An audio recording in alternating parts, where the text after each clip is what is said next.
en la Universidad de Concepción, en la biblioteca de la Facultad de Medicina. Un saludo muy especial que siempre nos colabora a difundir todos los eventos que se están haciendo desde la Liga de la Ciencia ONG Chile para la Universidad de Concepción, todos los estudiantes que nos ven en este momento.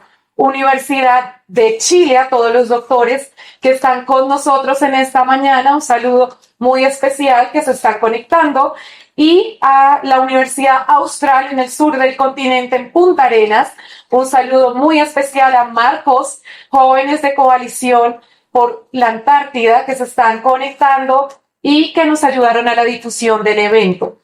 Gracias también a la Universidad de Puebla, México, la Universidad UNAM.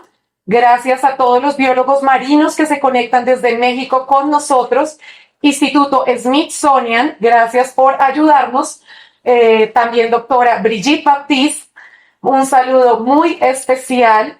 Y bueno, con tantos saludos vamos a dar inicio a esta entrevista. Y el día de hoy tenemos el gusto de transmitir desde el laboratorio de Biomar en la Universidad de los Andes. Tenemos al fondo los equipos de buceo y tenemos al doctor Juan Armando Sánchez. Es un honor, doctor, poder presentarlo. El doctor Juan Armando Sánchez es biólogo marino de la Universidad Jorge Tadeo Lozano. Tiene maestría en la Universidad Nacional de Colombia, sede Bogotá. Realizó su doctorado en la Universidad Estatal de Nueva York, en Buffalo, y tiene sus estudios postdoctorales. Realizó prácticas en Smithsonian, Panamá, y en el NIWA, en Nueva Zelanda. El doctor tiene más de 28 artículos en el área de corales, ecología y conservación.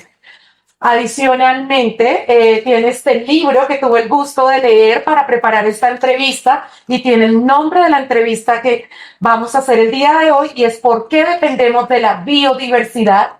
Este libro se consigue por Amazon, se consigue en Chile, ¿cierto? Busca Libre Chile. En Busca Libre Chile también está, es un libro de divulgación.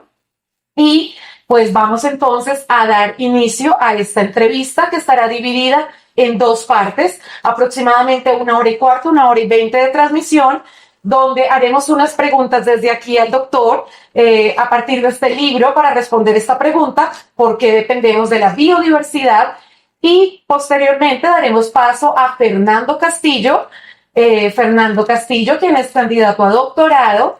Fernando, ¿te encuentras ahí? Aquí estoy, aquí me pueden mandar todas las preguntas.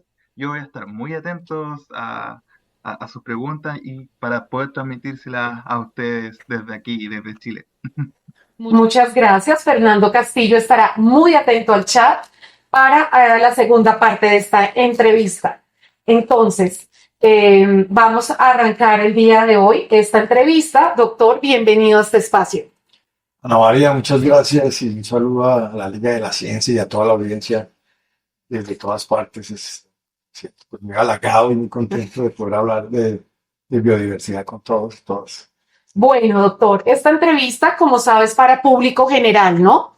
El libro de biodiversidad responde la pregunta de ¿por qué dependemos de la biodiversidad?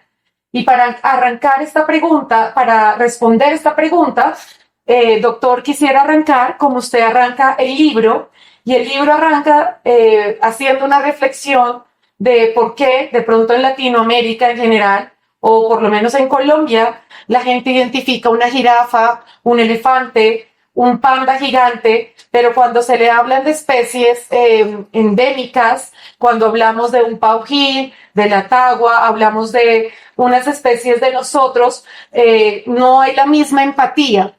Entonces quisiera saber, doctor, ¿cómo qué reflexión surge a partir de eso? Sí, bueno, digamos que yo me inspiré un poco para hacer el libro en las conversaciones que tenía con mis estudiantes en el aula de clase. Y una de ellas, pues, era esa, o sea, que toda esa cantidad de fauna y flora que tenemos tan espectacular, pero realmente no los buscamos, no tratamos de identificarnos, digamos, con el entorno natural. Y los animales es un caso, pues, paradigmático, ¿cierto? Uh-huh. La taira, el paujín, Yaguarundi, etcétera, etcétera, digamos, no los conocemos, pero estamos familiarizados con animales que son muy lindos y muy importantes, como el león, el panda, etcétera, pero no hemos querido acercarnos a lo que hay acá. Y digamos que también la pregunta responde, digamos, hace unas 3 semanas, alguien muy importante para Colombia, un historiador que se llama Malcolm Deas, se murió, pero él tenía una visión muy crítica y muy global de Colombia.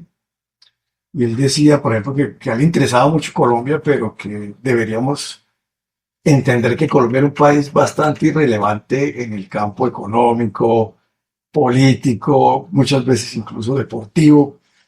Y él comparaba con pues, un país que ha estado, digamos, no ha sido invadido, no ha estado en grandes guerras. Entonces, digamos, de esos contextos que él miraba a Colombia, pues Colombia pues, es muy relevante, ¿sí? Pero si tú miras que es el segundo país más biodiverso del mundo, entonces al menos los colombianos y los que vivimos en países biodiversos podemos pegarnos de eso para salir de esa irrelevancia que tiene el resto de contextos. Ujú. Entonces, digamos, yo lo veía como algo así como un llamado de, hey, momento, o sea, aquí sí tenemos una fuente interesante de desarrollo, aquí tenemos una fuente de inspiración, nuestra biota, nuestra flora y fauna. Y también, pues, pronto me estoy adelantando un poco, pero hace poco, pues, se ha publicado que tenemos casi 4.000 especies de plantas comestibles, ¿cierto? Frutos, granos, hojas, etcétera, que se pueden comer. Entonces, pues, estamos en la despensa del mundo y no nos damos cuenta, pues, que tenemos eso y que podemos amarrarnos ahí como la gran riqueza realmente que tenemos acá. Es muy cierto lo que dice. Muchas veces no somos conscientes que somos el segundo país más diverso por kilómetro cuadrado, como lo menciona. Y aprovechando que el doctor es biólogo marino, me gustaría hablar un poco de la biodiversidad del mar, que no ha sido tampoco muy estudiada. ¿Podría hablarnos, doctor, un poco en cuanto al mar? Si no, el doctor menciona que el hombre ha estudiado, ha estudiado mucho más la luna que lo que se ha estudiado las profundidades del mar, que es algo de no creer. Háblenos un poco de qué está pasando a nivel del mar. No se conocen muchas especies, no se sabe qué hay en las profundidades, ¿cierto? Sí, bueno, digamos, el fondo del mar que tiene, pues, montes marinos, Ujú. pues, etcétera, no, tenemos entre el 5 máximo el 10% de la superficie de ese océano en mapas, ¿sí? Entonces, pues conocemos más, como tú dices, muchos planetas, el Sol, Venus incluso, que el mar, y eso pues me llama mucho la atención, me parece como, pues es muy antinatural el ambiente acuático, pero es como si tuviéramos una venda, ¿no? Una Sí, venda de que el mar es importante. Hablamos de cambio climático y el 70% del océano es el que tiene un mayor efecto sobre el ciclo del agua y la producción de vapor de agua, que es el mayor gas con efecto invernadero, y no lo miramos, ¿cierto? Nos enfocamos en aspectos importantísimos del continente, pero no miramos el mar. Otra cosa del mar que es muy interesante, que en el libro hago mucho énfasis, es que pues hace unos años se hicieron unos hallazgos frente a las costas del Caribe de Colombia. Encontramos, por ejemplo, un tiburón de Groenlandia, uy, a más o menos 2.000 metros de profundidad. Y bueno, todo el mundo como no, eso no puede ser un tiburón de Groenlandia. Claro que sí, el agua de fondo ártica, ¿cierto? Que donde el tiburón de Groenlandia pues nada a pocos metros, pues por su densidad pues va por todo el fondo del Atlántico y entra al mar Caribe, pues es el ambiente del tiburón de Groenlandia. Entonces es difícil entender que tenemos esa tridimensionalidad, ¿cierto? Tenemos ese eje Z en donde en cada una de esas capas pues viven cosas muy diferentes. Yo podría hacer un estudio de los microbios de casi todas las masas de aguas antárticas de fondo e intermedias, igual árticas, de fondo e intermedias, aguas subtropicales, todas llegan acá, ¿cierto? Yo sí. no tendría que ir a la Antártica para ver qué bacterias hay en el agua, porque esa agua eventualmente la puedo encontrar aquí a cierta profundidad. Y eso pues nos enriquece también mucho más, ¿no? Es como si dijéramos que en las montañas de pronto hubiera una conexión mágica con las otras montañas del mundo, o con los polos, algo así. Eso solo ocurre en el mar. Y muchas Wow. veces no estamos como conscientes de eso, ¿no?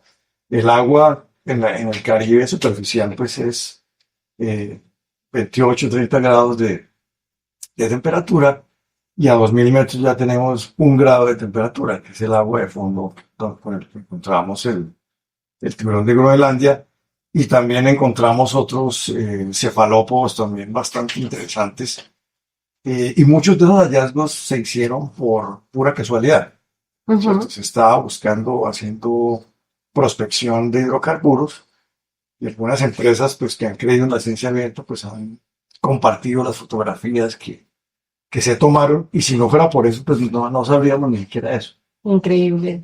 Y eso que estaba hablando ahorita el doctor, pues quisiera preguntar, ya que mencionó las bacterias, y antes de seguir con el mar, quisiera detenerme en las bacterias, porque el doctor habla en un capítulo del libro de la microbiota intestinal. Entonces siempre sabíamos que teníamos unas bacterias en todo nuestro sistema digestivo, pero no sabíamos antes que modulaban nuestro sistema inmune, y además que modulan la producción de neurotransmisores como la dopamina, que da tranquilidad, la serotonina, que da felicidad, doctor.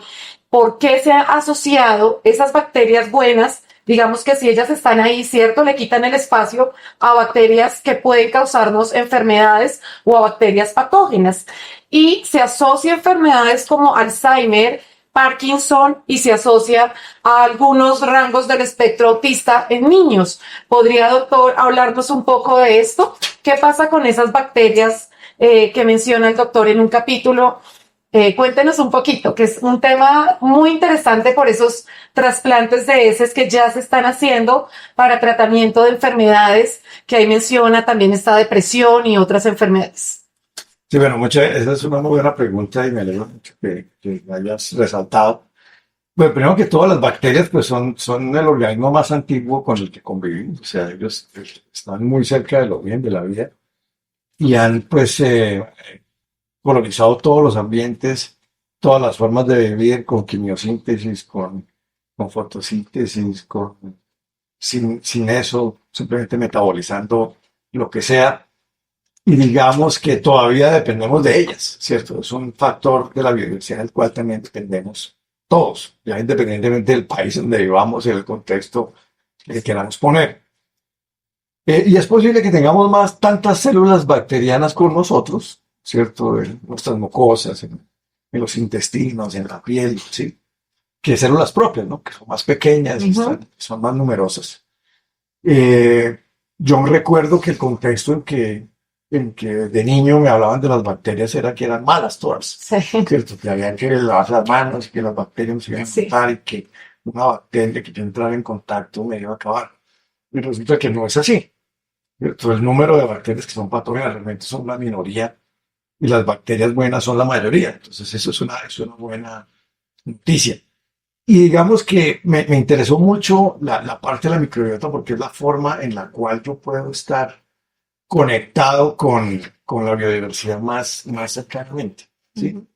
Si yo tengo bacterias, las bacterias, digamos que las bacterias eh, se mueren con un antibiótico, ¿cierto? Y si yo, por ejemplo, eh, pues, no sé, una carne o algunos vegetales que han estado en contacto con antibióticos, es increíble, pero pues el ambiente, incluso en la lluvia, pueden quedar pedazos de antibióticos por el abuso que hemos hecho, especialmente en la producción animal.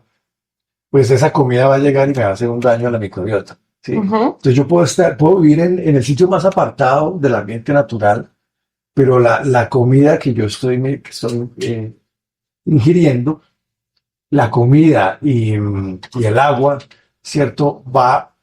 La salud que yo tenga va a ser el reflejo de dónde vienen esos alimentos, ¿sí? Y Ujú. de esa relación que yo tengo con el medio ambiente, con las fuentes de agua, de cómo se están tratando los alimentos, de cómo se están produciendo los animales. Ajá. Entonces, ahí tenemos un punto de conjunción muy importante de por qué dependemos de la biodiversidad. Y bueno, el sistema digestivo tiene, digamos, tantas conexiones nerviosas como el cerebro. Eso ya llama la atención Increíble. sobre eso. si donde hay más conexiones del cerebro, pero hay un lugar que también tiene tantas conexiones, pues uno se pone a mirar con detenimiento. Y sí, lo que tú decías, hay muchos de los pacientes que usan también esos neurotransmisores, por ejemplo, la serotonina y otros las almacenan.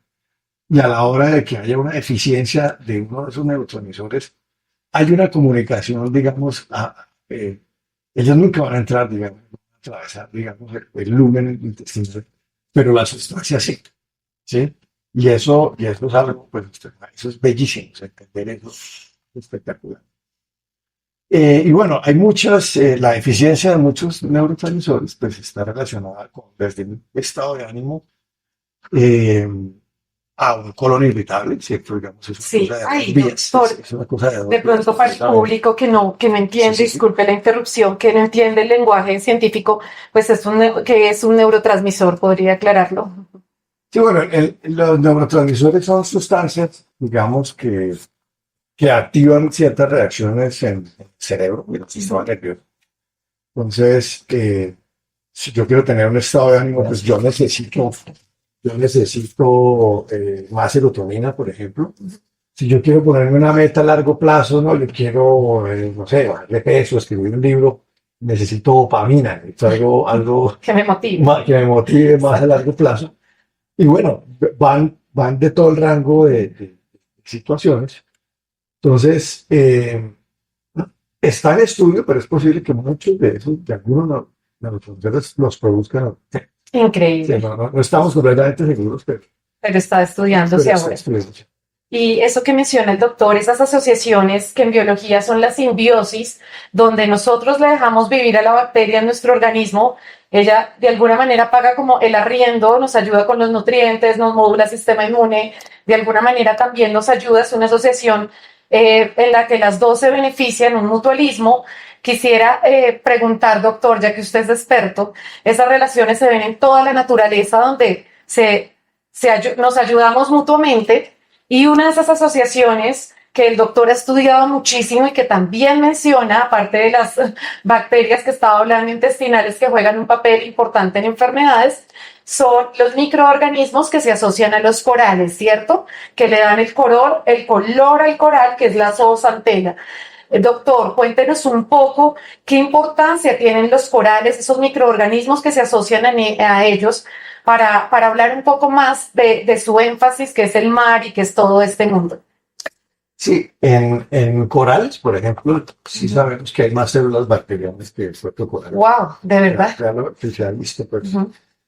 con microscopía de encaje fluorescente. Y las funciones de las bacterias son grandísimas. Ajá. Entonces, para todo el procesamiento metabólico, pues el coral es muy simple.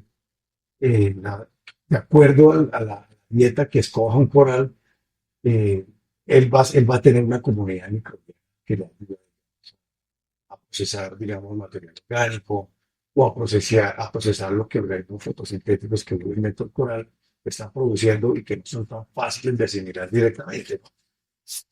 Entonces, ahí también vimos que digamos, el fenómeno del niño en el Pacífico, Ujú. que tenemos la oscilación de temperatura alta, pues hay una disbiosis en esa Simbiosis. simbiosis, es decir, hay unas cantidades de bacterias que están más o menos fijas.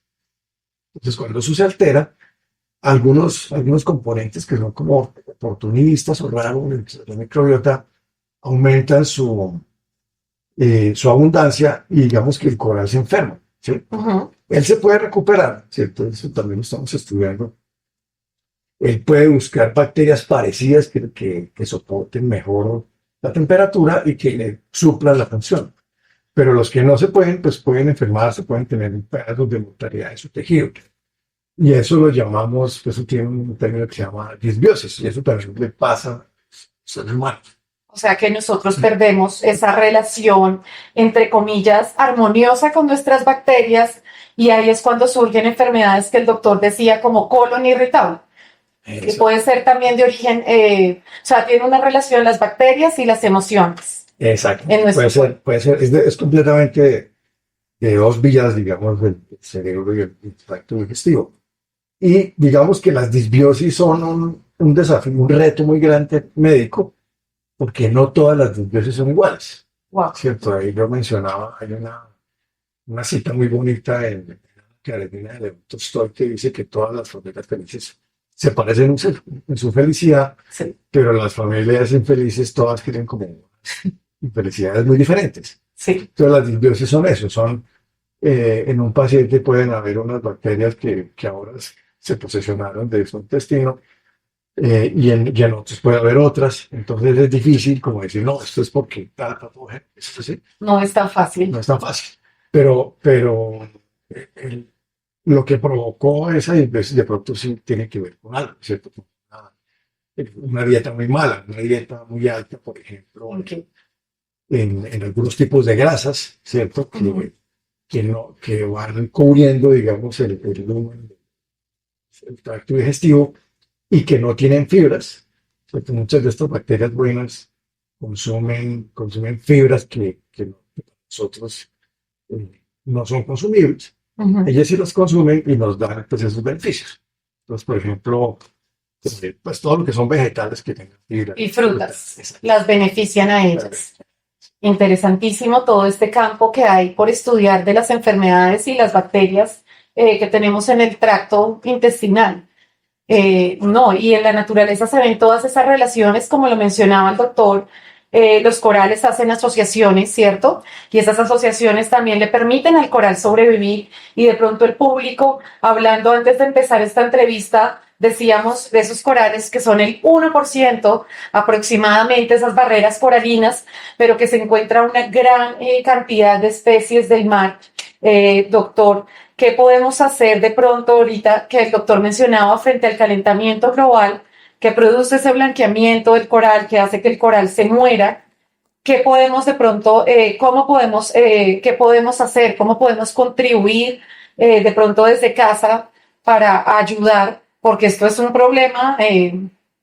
Claro, bueno, digamos, bueno, el calentamiento global pues tiene las soluciones pues, son muy difíciles. Pues. Sí, es complejo. Realmente necesitamos una mitigación de los gases con efecto invernadero y pues una transformación energética que no va a ocurrir de la noche a la mañana. No. Y digamos que hay unos estresores adicionales que pues sí podemos de pronto ayudar. Uno de los problemas más grandes es la cantidad de nutrientes como fósforo y nitrógeno. Uh-huh. Están llegando al mar, entonces digamos incluso las plantas de tratamiento se concentran en reducir la carga bacteriana, pero igual, Sí. hola, Ah, perdimos el sonido. danos un momentico que se nos fue un segundito la conexión. ¿Se escucha? Corremos. Ahora sí, bueno, perfecto. ¿Nos escuchas? Disculpa, ¿en dónde quedamos, Fernando? ¿Hasta dónde nos escuchaste? O sea, ¿alcanzaste a escuchar la pregunta de los corales? Sí, perfecto. Estábamos... listo. Estábamos diciendo para el público, qué pena que se nos fue un segundo la conexión, que los corales tienen asociaciones simbióticas con microorganismos, así como nosotros tenemos en nuestro cuerpo asociaciones. Estamos diciendo que cuando se rompen las asociaciones se llama disimbiosis y que eso produce enfermedades en humanos. Y ahora el doctor nos iba a explicar que al nivel del mar se pierden esas asociaciones y eso también nos afecta de manera indirecta y directa, que es lo que él nos va a explicar. Doctor, qué pena, puede hablar un poquito más pertinente. Sí, no, por Creo que supuesto. perdimos un poquito de conexión. Listo. Sí, también empezábamos a hablar, digamos, de qué factores de estrés, digamos, nosotros, pues, en una ciudad Exacto. lejana. Bueno, uno es eh, los nutrientes en exceso que se están utilizando en la agricultura, pese a que ya se están tratando las aguas, muchas partes de las aguas de vías, pues se les baja la carga bacteriana, pero igual cosas como el nitrógeno, el fósforo, Terminan. terminan en el océano. Listo. Y eso lo que hace es que aumenta la demanda biológica de oxígeno, procesarse nutrientes. Entonces, pues, las bacterias aprovechan eso pero se consume todo el oxígeno. Entonces, cada vez tenemos más zonas muertas en el mar. Se llama así porque, sí, si uno mira el mapa de zonas muertas en el mar, están relacionadas todas con desembocaduras de los grandes ríos, con las grandes ciudades del mundo, y eso pues es una preocupación. Pues, cada vez el mar pues está perdiendo su capacidad de ser productivo. Y por otro lado, pues esas zonas muertas también liberan otros gases con efecto invernadero, como el CO2.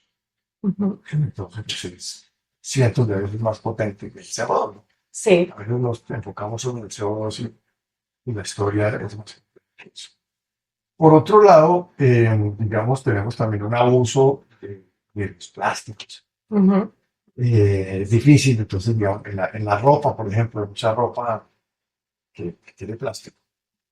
Cada vez que se lava, pues va también en las aguas, en el trato de tratamiento, pues esos microplásticos pasan y eventualmente llegan al mar y después se nos devuelven porque llegan la comida de mar, ¿sí? Los peces y los camarones. Pues, bueno, Eso le iba a preguntar, doctor. Esos plásticos y microplásticos, como el doctor menciona en el libro, que pueden terminar en las almejas o las tortugas los confunden con medusas, entonces se comen los plásticos y muchas veces terminan en nuestra dieta. ¿Qué efecto tienen en la salud, doctor? Los plásticos y microplásticos en la comida del mar que podemos consumir y que sin querer, como usted dice, uno puede usar ropa que tiene nylon y eso suelta en cada lavada esos microplásticos y eso termina en río y el río termina en el mar. ¿Podría explicarnos un poco los efectos de pronto en la salud y qué pasa con los animales? sí, bueno, digamos, es muy difícil tener, digamos, una dirección causa-efecto del plástico. Sí, sabemos que incluso los utensilios que tienen plástico y que pues, en contacto con la comida pueden soltar algo de bisfenol A, que es una sustancia tóxica, que es un disruptor del sistema endocrino. Incluso las plantas de tratamiento, como utilizan fibra de vidrio, cosas que son de plástico, pues también va un poco de eso. Ujú. Pero tener una eh, direccionalidad de la causa y el efecto de eso es muy difícil. Sí, claro. Pero hemos visto cómo la salud humana se debe deteriorando, ¿cierto? Y mientras por otro lado aumentan los plásticos. Pues puede haber una razón. Y no solo plásticos, sino también, digamos, el abuso de sustancias farmacológicas, de antibióticos en la producción animal, de diferentes tipos. Todo termina en el Exacto, agua. todo tener el agua al punto que ya el agua, lluvia, incluso, lleva trazas de eso. Eso Wow, es, el increíble. mercurio, ¿no? Estrógenos también, estradiol puede Sí, tener, también. o sea, pastillas de los anticonceptivos. Son muy, y especialmente en los que usan en animales, Son los que para, terminan. Para engorde. esos terminan por ahí, tienen una vida mucho más larga que la humanos. Por varias semanas, meses, y logran llegar a otras partes. También tenemos el mercurio, que viene con la minería ilegal de oro, ¿cierto? Se usa para amalgamar, digamos, la mezcla de harinas con sustancias. Bueno, pues, o sea, yo también traté de hacer una conexión con, decir, La biodiversidad y el agua pues están totalmente conectadas, ¿no? Digamos, nosotros recibimos agua porque tenemos parques naturales que conservan la biodiversidad, que hay una integridad, digamos, ecosistémica. Entonces no podemos separarnos del agua. Y el agua también es otro producto que viene del océano. Perdone que haga esos saltos, pero No, es. son necesarios. O sea, mira, el agua, digamos, recibe, no sé, de cuenta, recibe unos 110 kilómetros cúbicos por 10 a la 9 de agua en todos los continentes, pero unos 70 van otra vez al océano. eh, eh, y digamos que si, no, si el océano no vuelve y recarga los continentes, pues no tendríamos agua, ¿sí? Claro, es un Eh, ciclo. sí, es un Y ciclo. Sí. yo quería preguntarle, doctor, ya que estamos hablando de biodiversidad, va de la mano con agua, pero biodiversidad también va de la mano con pandemias. Y eso que está hablando, el agua se afecta a la calidad del agua, se afecta a la salud. Pero también el doctor menciona, se afecta a la biodiversidad y estamos más expuestos a virus, a bacterias. ¿Podría hablarnos un poco de la relación entre biodiversidad también Sí, y claro. pandemias? ¿Qué ocurre ahí también? Es decir, menor número de especies de plantas, animales. Bien, digamos, hay casos muy interesantes, por ejemplo, que yo mencioné en el libro. Hay unos murciélagos que se llaman los zorros voladores en Australia, Ajá. súper lindos, grandes. Ellos se alimentan de flores y de néctar de eucaliptos. ¿Sí?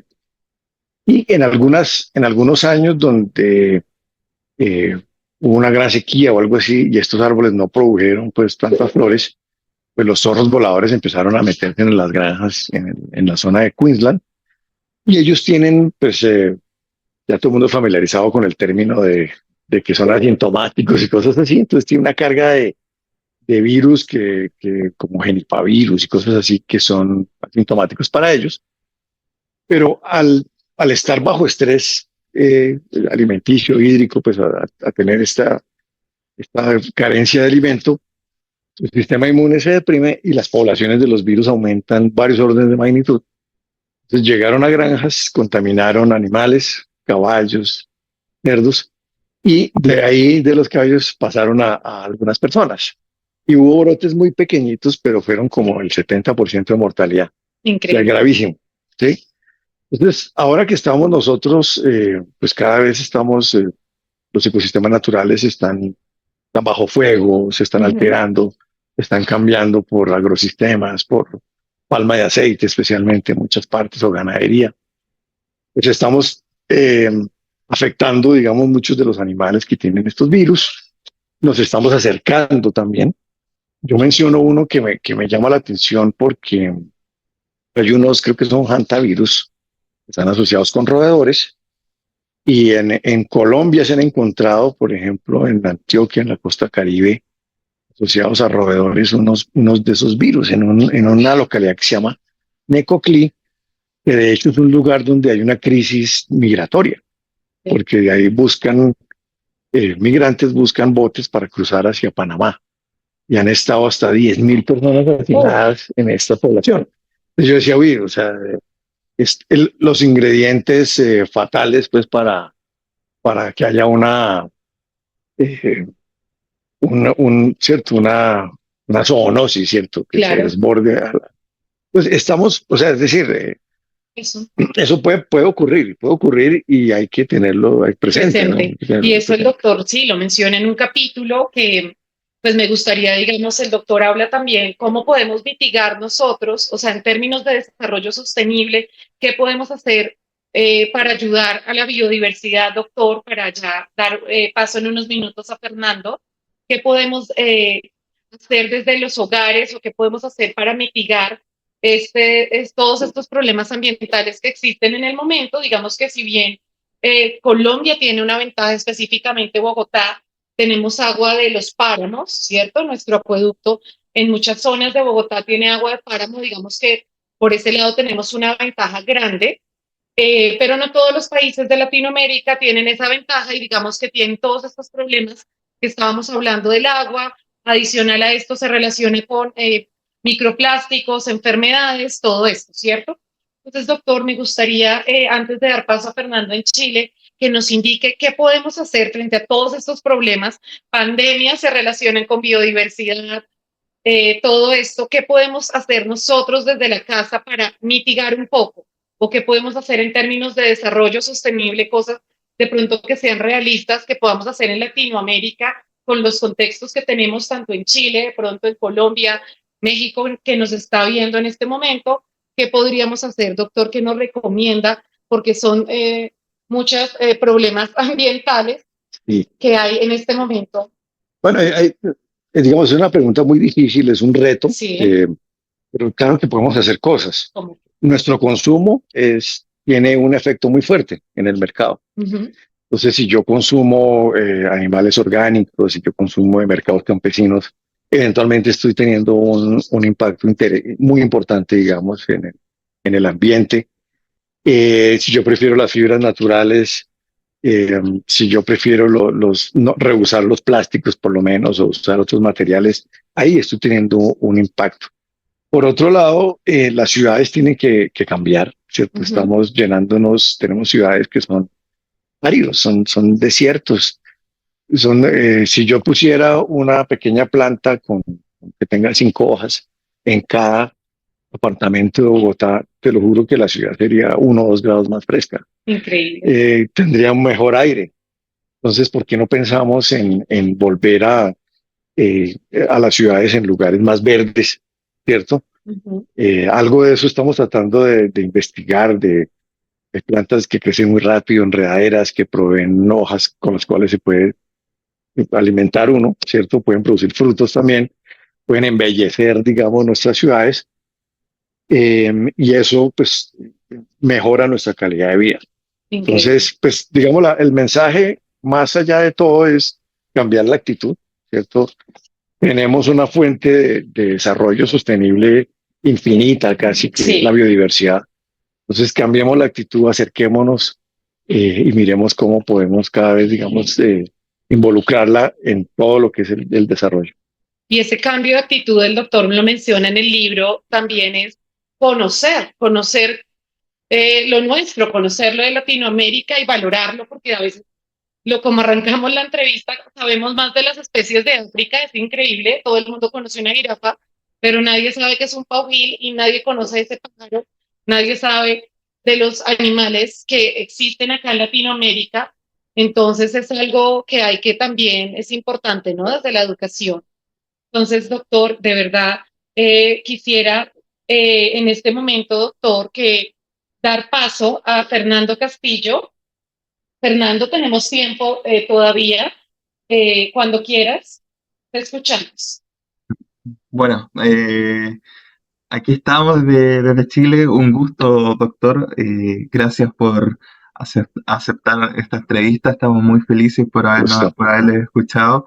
Eh, y bueno, tratar de pedir este libro. Ya sabemos que está en Chile, así que los invito a todos los chilenos a que lean este libro. Eh, y Claro que que Ana sí. María lo muestra. Sí, acá está. Estamos Sí. ansiosos. Bueno, doctor Juan Armando, le tengo una pregunta que es sobre un poco más allá de la diversidad, quizás más un poco sobre usted, porque empezamos a hablar mucho sobre biodiversidad y queríamos saber cómo se interesó en la ciencia y cómo llegó a querer estudiar la biodiversidad. Bueno, digamos que yo siempre cuento una anécdota. Pues yo viví unos años de pequeño en Río de Janeiro y digamos que tenía un contacto con el océano. Me encantaba el olor del océano.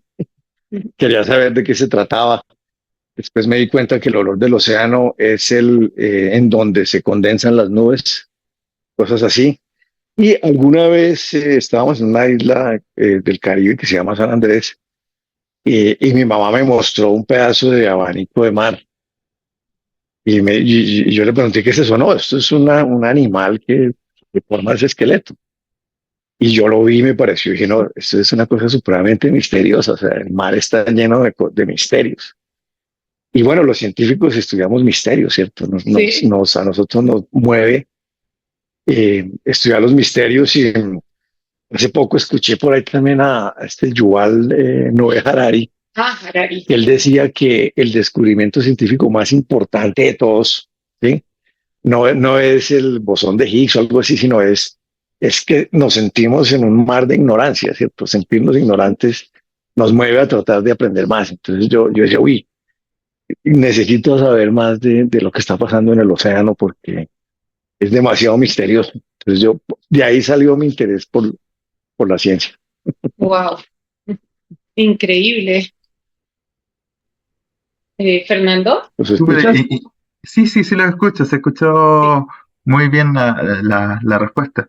Increíble, sí, en verdad la ciencia es todo un mar de misterio y en verdad estamos dispuestos a que se descubran muchas cosas, que explote nuestra mente. Y en pequeñas Claro. cosas podemos encontrar ciencia. Eh, bueno, hablando un poco de biodiversidad, Chile está rodeado por el Océano Pacífico. No sé si está enterado un poco de la biodiversidad de nuestro país o... Sí, claro. bueno, tenemos mucha biodiversidad en el mar, tenemos delfines, eh, eh, bueno, la ranita de Darwin, que es muy presente en nuestra zona. No sé si nos puede contar un poco de eso igual.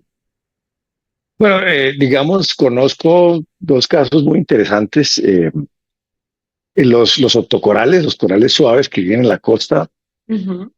Conocí hace poco una estudiante de la Universidad de Bill Camps que encontró una nueva especie allá en Chile. Wow. Entonces, mucha de la diversidad en Chile también está por explorar. También yo sé que en la isla de Pascua, digamos, hay formaciones arrecifales, también hay abanicos de mar poco estudiados y pues están en un lugar donde pues el flujo con el resto de corales es muy restringido. Entonces es supremamente interesante. Y obviamente, pues los ecosistemas fascinantes que hay, por ejemplo, los fiordos, por el lado de Puerto Montt, por ejemplo, hay unas cosas fascinantes como corales estilastéridos, corales de profundidad, corales que son de aguas muy profundas y que ahí llegan a aguas muy someras, ¿cierto? Por lo mismo, digamos, por la cercanía ya pues con las capas más frías de la Tierra. Entonces, conozco muchos de esos corales, de esta diversidad que está ahí en Chile. Y obviamente, pues todos estos ecosistemas costeros que tienen como kelp, Ujú. ¿cierto? Pues que no los tenemos acá, yo sé que están allá. Y bueno, es muy envidiable, pues todos los recursos pesqueros, pues Que tiene. desde Es que que le iba a tienen, preguntar sí. algo de eso, doctor, qué papel, ya que estamos hablando de Chile. Chile es muy famoso por el salmón, ¿no? Y nos llega salmón de Chile acá también a Colombia. Y quisiera saber, doctor, no manejo el área, soy bióloga, pero no manejo el área de biología marina. ¿Qué papel tienen los corales en la cadena alimenticia, por ejemplo, con peces? ¿Y qué importancia tienen, por ejemplo, con el salmón? A nosotros nos llega salmón silvestre de Chile y nos llega también salmón, pues, de criadero. Quisiera que nos explicara un poquito de esa relación. Bueno, digamos, los corales son parte de lo que se llama la comunidad bentónica, de todo lo que vive quieto en el fondo. Ajá. Y digamos que el Mar del Sur y la costa de Chile, pues no es la excepción. Digamos que el fondo, todos esos animales tienen la capacidad de consumir lo que viene en el plancton, lo que viene en el agua.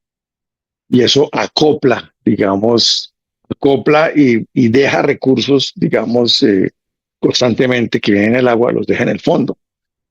Y por eso mismo, de ahí, digamos, corales, organismos filtradores, empiezan a generar el ambiente para otros y para animales más grandes, ¿cierto? Ujú. Que pueden ya residir, digamos, localmente en algún sitio. Entonces, pues un acoplamiento. Sí, ¿no? Pues el salmón es supremamente importante para la salud, el omega 3 todo esto. Sí. Es importantísimo. Es preocupante, digamos, cuando se usa mucho antibiótico. No sabemos los efectos de los antibióticos en el ¿Se usa océano. mucho? Eh, ¿Salmonina? se De usa, pronto. se usa. Pero de resto, pues es un recurso fascinante. También los cultivos de todo lo que son bivalvos y moluscos allá, pues son realmente envidiables y las pesquerías también Claro. son fascinantes. Es famoso el ceviche chileno. Sí. Fernando, Sí, te escuchamos. tenemos un buen ceviche, es altamente Ah, no, claro que sí. recomendable comerlo con sushi, ¿no? Es bastante rico. Bueno, perdón que me senté en Chile, pero otro de los problemas que hay por lo menos aquí bastante conocido es la marea roja, que afecta mucho a los pescadores, afecta a la biodiversidad. Hay nuevas herramientas que se puedan combatir este efecto. Bueno, justamente la marea roja es como una especie de disbiosis que le Ah, pasa a sí. la comunidad planctónica. Entonces, digamos, al aumentar ciertos nutrientes o ciertas condiciones, algunos de esos miembros que deben estar en unas proporciones justas, no lo sé, Sí. aumentan y como pues tienen colores o algo así, pues se tornan, digamos, el agua roja o morada. Yo alguna vez estaba en Providencia y en un pequeño estero, Ujú. el agua estaba de color rosado. Ese O rosado sea, la marea. al nivel que yo la vi, yo dije, uy, algo me está pasando en la cabeza. Me tocó llamar a mis colegas y todos, no, sí, está así. Y bueno, algunos de esos dinoflagelados especialmente pues son tóxicos, ya esa toxicidad, digamos, va pasándose, digamos, a recursos alimenticios y puede ser peligroso pues para el humano. Ah, no sabía. Entonces, también puede estar relacionado con desequilibrios climáticos en cierta Ah, sí. medida, ¿cierto? Con eh, frío, calor, cosas de ese estilo, aportes de nutrientes adicionales, ¿sí? O puede ser simplemente algo estacional, ¿no? Pero sí, cada vez los vemos más, ¿no? Hace poco en la Florida, grandes zonas de la Florida estaban afectadas con eso y bueno, sí. Está ocurriendo entonces a nivel mundial. Sí, exacto, es otro de los grandes desequilibrios ambientales que tenemos, sí. De pronto puede ser también incluso de la misma cadena trófica, cierto que no hay un controlador de esos organismos muy eficiente, se ha perdido y pues empiezan a posesionarse pues de la comunidad planctónica. Oh, gracias, Sí. doctor. Fernando, te escuchamos. Y bueno, es un grave problema que de repente tenemos, sobre todo aquí en Chile, no podemos comer mariscos sobre todo, o tenemos que cocer bien los mariscos. De un problema que tenemos aquí por las costas chilenas y hay que tener un resguardo especial. Bueno, aquí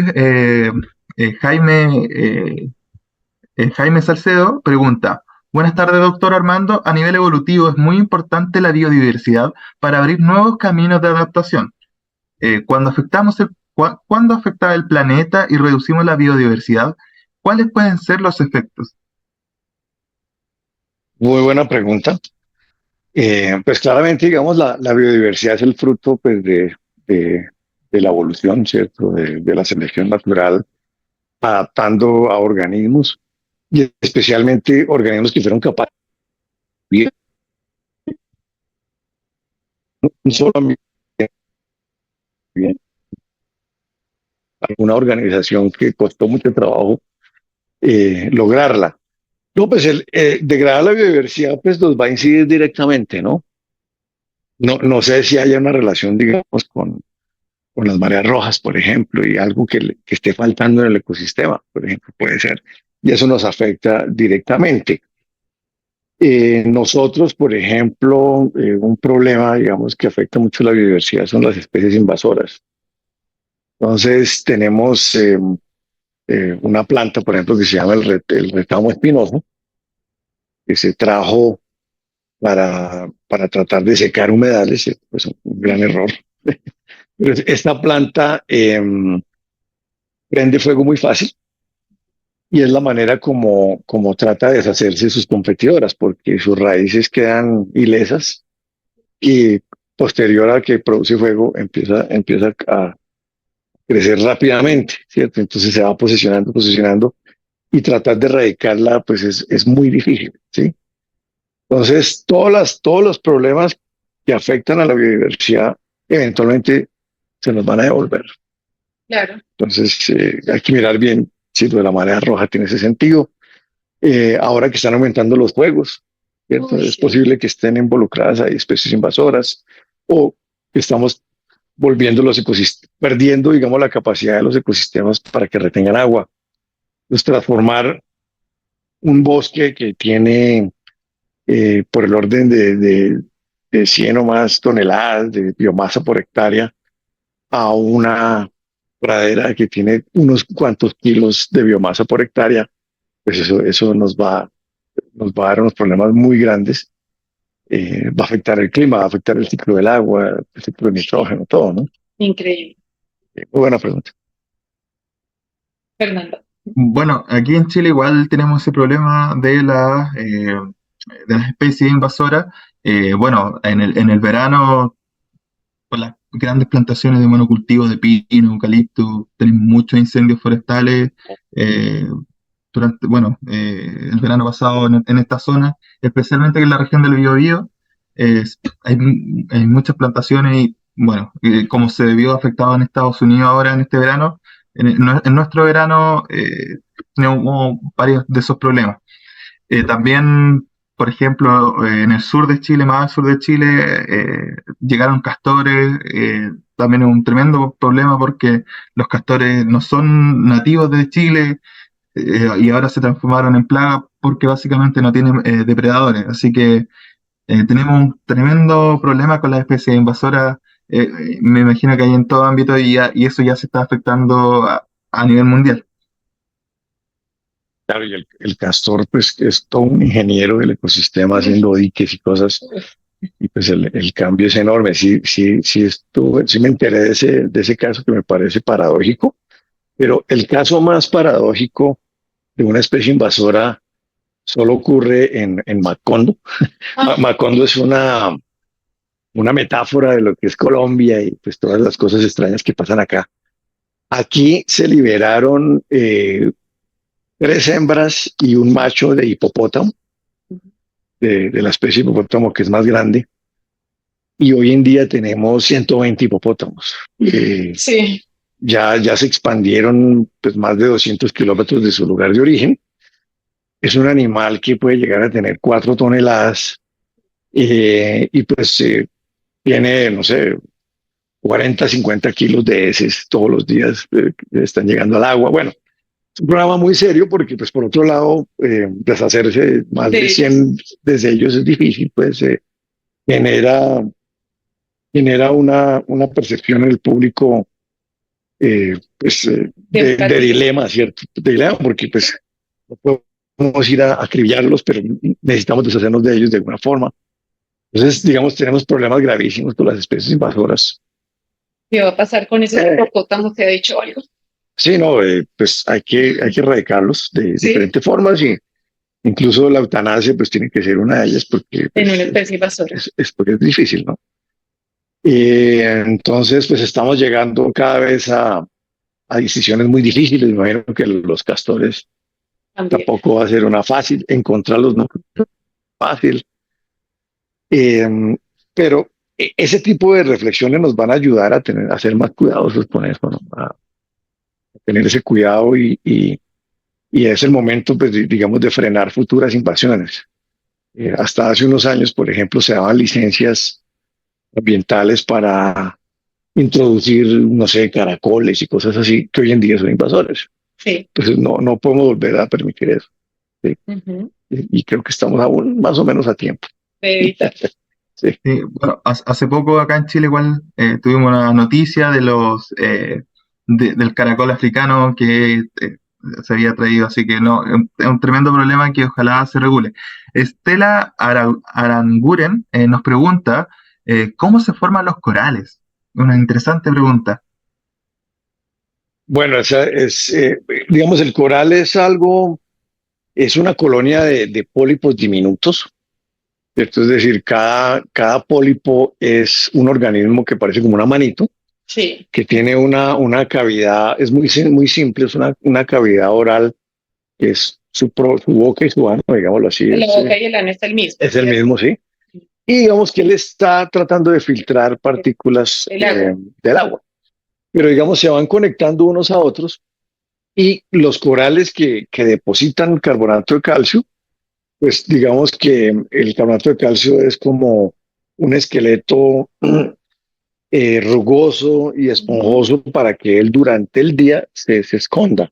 Sí. Él solo se alimenta, digamos, en la noche, que hay menos depredación, entonces, y hay más plancton, digamos, porque el plancton ha subido, ha hecho su migración y él pues tiene más acceso. Y lo interesante es que si el esqueleto quiere crecer, pues él tiene que depositar más y más y más y más y más. Entonces, digamos que cada año toda la colonia va dejando como un centímetro, va elevándose un centímetro, ¿cierto?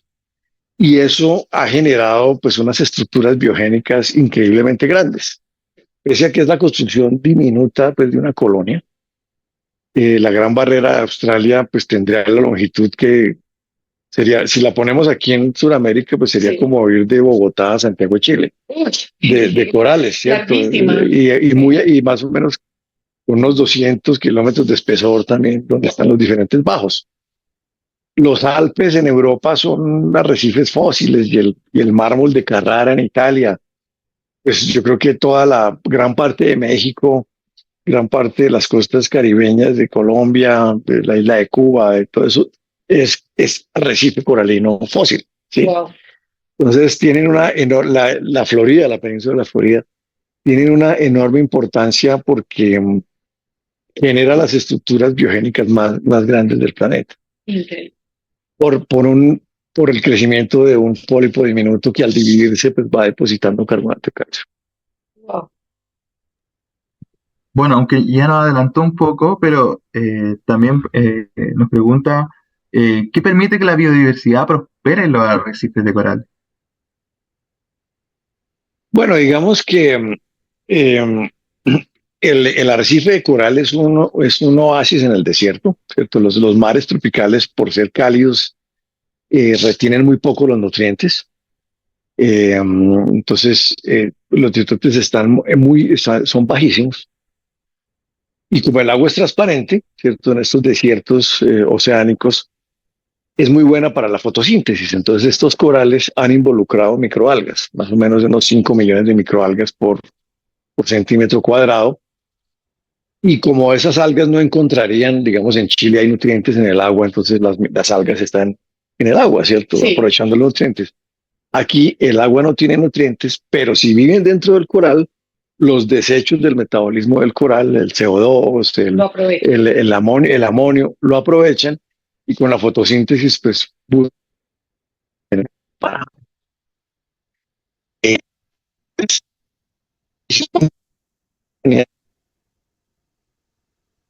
eh, son cantidades de simbiosis una tras otra. Entonces, Es muy complejo. exacto, es muy complejo. Y es simbiosis, así como el coral lo hace con esas algas, el resto de organismos también están viviendo en una especie de simbiosis y es una manera de vivir bien cuando no abundan los recursos. ¿Sí? Entonces, por eso la biodiversidad hace un contrapeso, digamos, cuando no hay nutrientes, lo que se busca en esa ayuda. Nada se pierde. Todo se aprovecha. Exactamente. Y yo hago un paralelo en el libro que los invito a mirar, ojalá, en donde la selva húmeda tropical, por ejemplo, no se acumula una tierra negra. Cae una hoja, se pudre y los hongos la transforman y vuelve y sube otra vez a las plantas y toda la biomasa está en los organismos vivos. Todo reciclable. El arrecife coralino es exactamente igual. No hay una acumulación de lodos, de sedimentos. Todo se está aprovechando rápidamente porque eh, escasea, ¿cierto? Los nutrientes escasean. Entonces ahí está la relación de biodiversidad con arrecifes coralinos.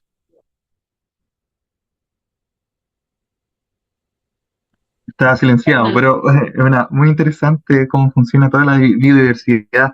Antes de entrar a la siguiente pregunta, Cons nos dice, ¿fue Constanza o Consuelo? No sé, de decir algo, yo creo que algún abreviativo. Nos dice, fue una entrevista maravillosa y muy interesante. Muchas gracias a los dos. Saludos grandes desde Australia, así que nos están viendo desde Australia. Uy, a la Así Qué que, madrugada. bueno. sí, está madrugando, está trasnochando y así, es verdad. 3 de la mañana.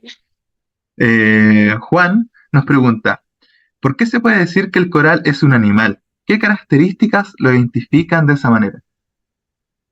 Claro que sí, bueno, él pertenece a los nidarios Sí. y los nidarios vienen de una estructura que se llama nido, pero con una C antes, y son unas estructuras que son como, haz de cuenta, un arpón que está metido dentro de la célula, como resortado dentro de la célula, y digamos que si viene por aquí un pececito, Sí. le suelta ese arpón y le mete incluso una toxina. Entonces, aunque parece un animal algo inmóvil, el movimiento de sus nematocistos va a más de 100 kilómetros por hora. Uy. O sea, el lanzamiento de esos arpones es rápido. Y lo otro es que así su colonia parezca totalmente una roca, ¿sí? Cuando él sale, los pólipos y los tentáculos se mueven. O sea, tiene animación, o sea, es animado, ¿cierto? Sí. Es un animal animado. Lo que pasa es que las formas de árbol son beneficiosas a la hora de tú filtrar comida que va pasando con el agua, ¿sí? Pues en lugar de estar tú nadando y perseguir la comida, Y perder energía. o sea, que perder energía, yo me quedo quieto y ahí me está llegando la comida. Entonces, ser un vegetal, digamos, en el mar vale la pena. Sí. Y el grupo de los nidarios incluye animales ya propiamente pues, más parecidos a lo que son para otros animales como las medusas. La medusa es primo del Exacto, coral. el primo, las anémonas a veces también tienen más motilidad. Sí. Eh, y digamos que eh, muchas de esas medusas tienen un estadio larvario que es parecido al coral, es un pólipo quieto. Entonces el coral decidió quedarse en ese estadio, pero partes de su linaje tiene animales como tal que se mueven y que se van, incluso que tienen algunas estructuras parecidas a los ojos. Sí, Sí, ya desde entonces, ¿en cuáles? Disculpe. en las sifomedusas, por ejemplo, tenemos unos ojos pues, para detectar, digamos, su entorno, O sea, no sin como mucho detalle, muy rudimentarios. rudimentarios, pero pues útiles, ¿no? Wow, Funcionales. interesante, no sé. Sí. Eh, Súper. Bueno, antes de la siguiente pregunta, quizás por el tiempo podría ser la última, Ana María, no sé cómo estamos de tiempo. Sí, entonces, Sí, ¿qué? o les parezca bien. 10 Sí, minutos, sí. sí, sí, Listo, claro. por 10 minutos. Sí. Ya, bueno, tengo los siguientes saludos. Rocío Pérez nos dice, muy interesante el tema. Muchas gracias, doctor Armando y doctora Ana María. Laura Benítez nos dice, siempre es muy interesante escuchar a Juan Armando. Saludos desde Cali, así Es que una tenemos, colega, sí. sí, eh, tenemos de distintas partes de Colombia, de distintos lados, así que estamos muy internacionales. Bueno, la siguiente pregunta es, ¿qué podría pasar si hay excesiva diversidad? ¿Es negativo? Yo creo que nunca será negativo. Y digamos, uno de los casos es, hablábamos de las pandemias y de lo que se llama el salto, digamos, de un patógeno a otro. Hay unos parásitos que tienen los caracoles, ¿sí? Sí, Que, que son unos gusanitos que, digamos, si uno va por ahí descalzo, se le pueden pegar a uno, por ejemplo. Y en lugares de África puede ser es muy grave, puede ser un problema de salud pública. Pero si el ecosistema no está alterado y hay otros caracoles que no tienen ese parásito, pues la posibilidad de que yo me encuentre en un lugar donde ha pasado ese caracol infectado es menor. Entonces, entre más biodiversidad, se diluye la posibilidad, por ejemplo, que haya una pandemia, una que haya pandemia. un desborde zoonótico. Estamos menos expuestos a los virus y a Exactamente, las exacto, bacterias. porque está todo más diluido, digámoslo así. Ujú. Y lo otro es que, mira, si nosotros de la biodiversidad hemos obtenido todos nuestros alimentos eventualmente, Sí, pues mayor biodiversidad puede buscar cosas para innovar, ¿cierto? Puede buscar medicamentos. fibras para reemplazar los plásticos, para hacer bioplásticos, nuevos medicamentos, nuevos alimentos potenciales. Entonces nunca será malo una alta diversidad. Sí, sí. Increíble. Fernando, si quieres leer Bueno, otra más, no sé cómo. sí, yo creo que la última pregunta Sí. es más que nada, bueno, una recomendación, ya que veo ese póster que dice la Odisea. Me imagino que puede ser, sí, me imagino que puede ser de algún documental, alguna serie, película. Entonces, quiero que nos pueda decir alguna recomendación de algunas películas, series o documentales que nos puede decir Sí, de bueno, la biodiversidad. Por ejemplo, en Chile tenemos un documental súper bueno que es Wild Chile, altamente recomendado, y también salió uno hace poco que se llama, que es de la fosa de Atacama, una fosa que tenemos acá en Chile de 8.000 metros, y hacia el fondo que estamos, bueno, acá en Chile el COPAS trabaja mucho con esa fosa, y el documental se titula Atacama, Adal, un viaje al inframundo. Así que, doctor Juan Armando, recomiéndenos. bueno, sí, o sea, yo supe que estuvo la expedición de Víctor Vescovo en la fosa de Atacama y eso pues es un gran logro en la exploración y los felicito. Sé que Ujú. algunos científicos chilenos participaron Sí, y me alegro mucho. Esto de la obesidad sí, es algo sobre la vida de Jacques Cousteau. Jacques Cousteau pues, fue alguien muy inspirador en todas las ciencias uno, subacuáticas un, y una persona innovadorcísima. Y acá pues nos gusta mucho el buceo. Yo recomiendo mucho un documental que se llama Chasing Coral, En busca del coral. Está creo que en Netflix o en YouTube también. Y es para, digamos, todo va detrás de una pregunta y un problema y es, ellos querían tomar la foto a un coral Sí. todos los días al mismo y ver cómo iba cambiando cuando ocurría el fenómeno de blanqueamiento. El fenómeno del blanqueamiento es cuando la temperatura genera un estrés en la simbiosis entre coral y microalgas. Esas algas salen y el coral pues que se va enfermando. Eso está ocurriendo hoy en día en lugares como la Florida y varias partes del mundo. Entonces, lo difícil que fue para ellos tratar de hacer eso, ellos ponían cámaras automáticas y cuando llegaban estaban apuntando para otro lado, se habían llenado de organismos marinos, o sea, el mar no es fácil, pero además de eso, ellos entrevistan a científicos muy buenos en el mundo y presentan muy bien el problema del blanqueamiento, de que es un coral, muestran fotografías de microscopio, van a diferentes partes del mundo y ellos hablan de que una cosa muy bonita es que el productor es un publicista trabajó muchos años, de hecho, con papel higiénico en Inglaterra o algo así. Y él dice, no, yo necesito hacer algo más importante. A mí me inspiró el hecho de que el ser humano vive imaginándose la vida extraterrestre. Sí. Y usted se sumerge en un arrecife coralino y ahí está la vida extraterrestre que nos imaginamos.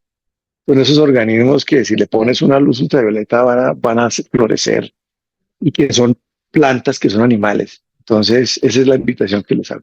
Uy, antes de finalizar, Fernando, hay un spoiler que el doctor nos tiene una sorpresa Sí, hoy. sí. Doctor, cuéntenos cuál es ese spoiler, esa sorpresa que nos tiene a todo Bueno, el sí, público de chévere. Chile, de Colombia, de México, que nos acompañan y hasta de Australia. Gracias por estar con nosotros. Bueno, el libro lo tradujimos al inglés. Va a salir con un nombre como más apropiado, digamos, desde Para la el lengua público. inglesa. Se llama Nature Tapestry, como el tapiz natural. Uncovering the Beauty and Importance of Biodiversity. El libro viene, pues en este libro las fotos a color van al final, ahí están como Sí, escondidas. En la nueva diagramación de la versión en inglés están mezcladas con el texto y lo vamos a lanzar pues impreso y en línea porque nos parece que la biodiversidad pues es un producto de exportación de claro. Colombia y de toda Latinoamérica y pues con orgullo les cuento que en 2 semanas estamos lanzando el libro. Qué bueno. Ese Sí, lanzamiento sí. será aquí en Bogotá. Y vamos a hacer un lanzamiento en la feria ¿El libro? del libro Uniandina y después trataremos de seguirlo lanzando y promoviendo y ojalá pues podamos, ojalá lo puedan adquirir también o conocer de alguna forma en sus bibliotecas o algo. Ay, gracias, doctor Juan Armando. Fernando, últimos comentarios si quieres Sí, leer. sí, súper qué buena noticia, porque pueda llegar a más personas. Yo preferentemente voy a tratar de leer la versión en español, sí. Claro que sí. Me complica un poco el inglés, así que voy a tratar de leer la versión en español. Vamos a intentarlo hablar Perfecto, sí, en inglés. para eso está. Bueno, Estela Aranguren dice, gracias por esta gran oportunidad para conocer de este tema tan importante. Nos vemos súper motivados a leer el libro de doctor Juan Armando. También Ala Miganjos dice, interesante entrevista, saludos desde Puebla, México, si nos están viendo desde México. Y dice Roberto Pinsen que ya quiere leer el libro, que está esperando. También bueno, me encanta. el último comentario, que igual no hablamos mucho, fue de Estela también, que dice que sabemos sobre su premio doctor. Por favor, nos recuerda la exaltación que ha tenido su importante trabajo por el mundo, que no le preguntamos sobre sus premios y que antes de irnos, que nos diga la emoción que tuvo al ganar esos famosos premios. Sí, se nos olvidó, es el Smithsonian. El doctor estuvo en Smithsonian. Cuéntenos un poquito así se nos olvidó el premio. Bueno, yo alguna vez hice un postdoc en Washington en el Museo de Historia Natural de Estados Unidos, que es increíble ese sitio. Y he tratado de seguir en contacto con el Smithsonian. Mi primer periodo sabático lo hice gracias a una beca de investigador latinoamericano, pues que es una beca muy competitiva pues afortunadamente con eso pudimos hacer mucha investigación. Hacer investigación, como ustedes saben, en Latinoamérica no está tan fácil. Los reac- entonces, pues digamos que este tipo de becas y premios pues, nos ayudan a avanzar un poco. Tengo también en este momento escribí un libro sobre el océano. Quería entender yo y comunicar sobre el origen de la vida que se ocurrió en el océano.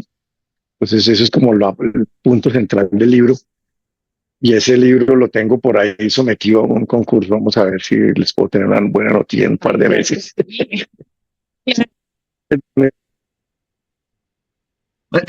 Esperaremos ansioso entonces la noticia de ese libro, de esos premios. Ojalá sea el primer lugar. Claro que sí. Le Gracias. enviaremos todos los deseos. Bueno, por ahora, eso desde acá de Chile.